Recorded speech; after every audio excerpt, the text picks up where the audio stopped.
ก็ขอขอบคุณคณะคุณครูทุกท่านนะคะ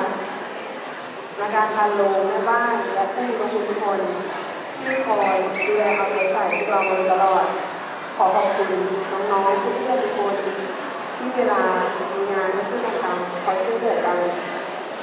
มีน้ำใจให้กันและกันค่ะก็ถ้าเกิดพวกเรานะคะนักเรียนชั้นป .6 และม .3 ทุกคนทำอะไรผิดพลั้งพลาดไปก็ขออภัยในที่นี้นะคะถ้าเทียบกับพวกเราเป็นก็ต้องขอขอบคุณ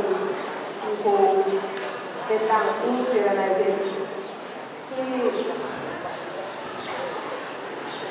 เป็นดังผู้เจรนายเป็นที่มีความงามและทรงคุณค่าพวกเราขอสัญญาว่าจะไม่ใช้เป็นอย่างพวกเราและสองน้องตัวอย่างของเราตลอดไปค่ะขอบคุณค่ะ